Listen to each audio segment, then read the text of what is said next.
xibaar yu wér te wóor ca tàng ba abonnez-vous pour ngeen di mën di jot suñuy vidéo.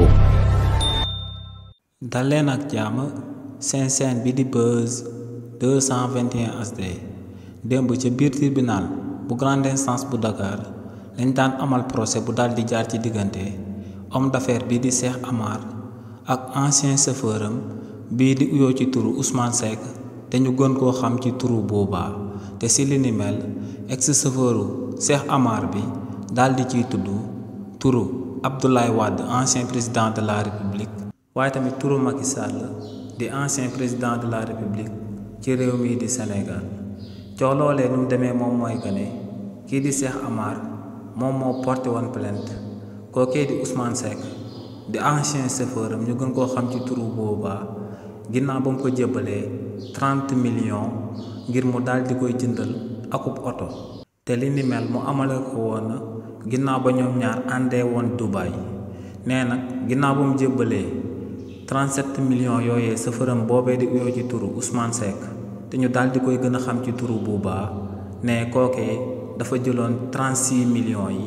ba noppi daal di jënd oto boobee daal di koy def ci turam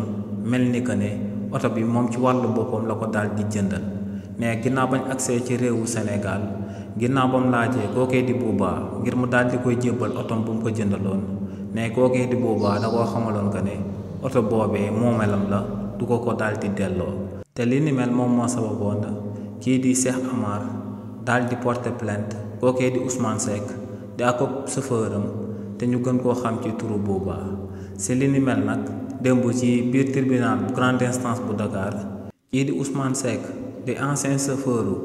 Cheikh Amar te ñu gën koo xam ci turu Booba daa xamaloon waa tribunal bi que ne moom Cheikh Amar 13 millions rek la ko jébbaloon ginnaaw bañ àndee woon Dubaï te ne kii di Cheikh Amar ginnaaw ba mu ko daan jox xaalis boobee da ko koo mayoon ne da ko koo mayoon comme ni mu ko mayee woon ñeenti oto yi nga xam ne moom moo ko daal di moom te ne kii di Cheikh Amar moom moo ko daal di may te ne ba muy amal li ni mel moom laaju ko woon dara waaye tamit ne kii di Cheikh Amar daal dina koy may ak kër ne lu leer ba am moom mooy que ne ci lu toll ci 17 ans moom ak kii di Cheikh Amar ñoo ngi jëflante ndax ne moom mooy homme de confiance su Cheikh Amar moom mooy chauffeuram waaye tamit moom mooy garde du corps am ne kii di Cheikh Amar yàgg na koo daal di jox ay xaalis yu takkoo takku mu koy daal di jébbal ay ancien président de la République yu mel ni que Abdoulaye Wade yu mel ni que président Macky Sall waaye tamit yu mel ni que ne ay guides religieuses yu daal di nekk ci réewu Sénégal donc ne moom ak Cheikh Amar yàgg nañoo daal di jëflante ne kii di Cheikh Amar ku baax la yàgg na koo daal di may xaalis nee nag lu sabab kii di Cheikh Amar bu ko toppee 37 millions ne li ni mel moo ngi daal di bàyyeekoo ci ñaareelu jabaram bi nga xam ne moom la daal di takk te muy uyoo ci turu Adama Silla ne kookee moom moo daal di nax kii di Cheikh Amar daal di koy dugal ci cercle homme d'affaires mafieux yu daal di nekk ci réewu Sénégal ne si li ni mel kookee di Adama Silla dafa diggoon kii di Cheikh Amar ngir mu daal di investir ci benn mbir moo xam ne mën noo koo daal di jural lu tolloog 260 milliards et poussière waaye ne ngir kookee di Cheikh Amar mun a daal di jot ci li mel faa mu daal di dugal lu tolloog 3 milliards nee nag ci mbir moomee kii di Cheikh Amar dafa jëloon ay kër yu bari yu nekkoon bitim réew daal di koy jaay daal di jaay ay matériel am yu bari ne li ni mel nag moom moo sabab kii di Cheikh Amar actuellement mu daal di am ay problème mu xaalis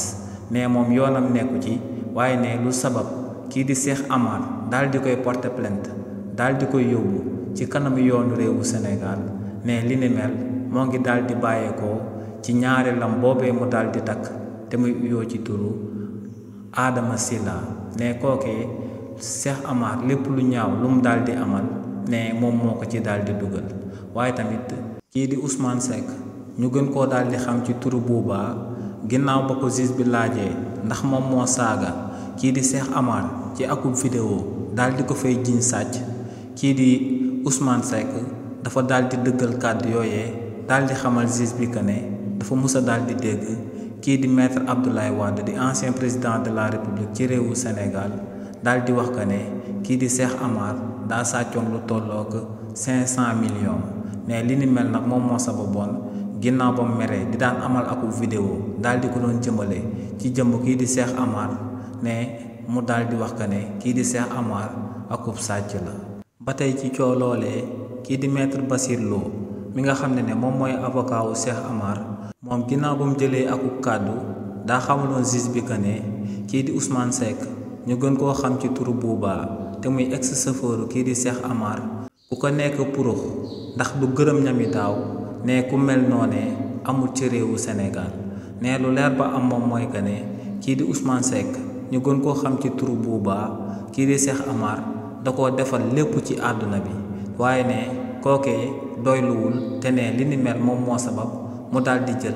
37 millions yoo xam ne patron da ko koo jébbaloon ngir mu daal di koy jëndal oto mu daal di jël xaalis boobee daal di jënd oto bi def ko ci turam ba noppi di wax que ne oto bi moom moo ko daal di moom. nee nag moom lenn rek lay daal di sàkku te moom mooy kii di Ousmane Seck ñu gën koo xam ci turu Bouba di ancien chauffeur kii di Cheikh Amar mu daal di jël 37 millions yooyee nga xam ne moom lañ koy daal di tiiñal mu daal di koy delloo client bii di Cheikh Amar ne ñoom seen sàkkuteef li ni mel la. waaye tamit kii di maître Bassir Lo di avocat wu Cheikh Amar ginnaaw ba mu yëkkatee kàddu yooyee ba noppi si la ko kii di maître El Hadj Diouf mi nga xam ne moom mooy avocat wu kii di Ousmane Seck ñu gën koo xam ci turu Bouba daal di tontoo kii di maître El Hadj Diouf ne lu leer ba am moom mooy que ne client bii di Ousmane Seck ñu gën koo xam ci turu Bouba ne kookee akub innocent la ne ku bëgg patron la mii di Cheikh Amar te ne li nga xam ne dañ koy daal di tiiñal moom amalu ko nee nag lenn rek moom moo sabab coow loolee daal di am te moo ngi daal di bàyyeekoo ci ñaareelu Cheikh Amar bi di uyoo ci Adama Sylla ne kookee en réalité boo moytut moom moo daal di porter plainte ndax ne moom moo daal di ñaax kii di Cheikh Amar ngir kookee daal di porter plainte jëmale ko ci Ousmane Seck ñu gën koo xam ci turu Bouba ne kii di Cheikh Amar ku am xolu yërmande la te ne tamit lu ñuy daal di tiiñal client bii di Ousmane Seck ñu gën koo xam ci turu Bouba dara xaajul ba ciy dëppoog lu am. ginnaaw loolee procureur de la république bu teewe woon procès bi moom sàkkuteefam moom mooy ñu daal di téye kii di Ousmane Seck ñu gën koo xam ci turu Bouba daal di koy tëj lu tolloog juróom benn weer yoo xam ne ci kaso bi la koy daal di paase waaye tamit daal dinay sàkku ngir kii di Cheikh Amar ñu daal di koy delloo 37 millions de francs CFA yi nga xam ne moom lay daal di laaj. ba tey si li ni mel juge bi nga xam ne moom moo doon àtte coow loolee daal dinay jox ndig daje ñaari camp yi le 24 juillet bi ñu jëm ngir daal di joxe àtte bu mu nama daal di amal jëmale ko ci coow loolee. xibaar yu wér te wóor ca tàng tàng ba abonnez-vous pour ngeen di mën di jot suñuy vidéo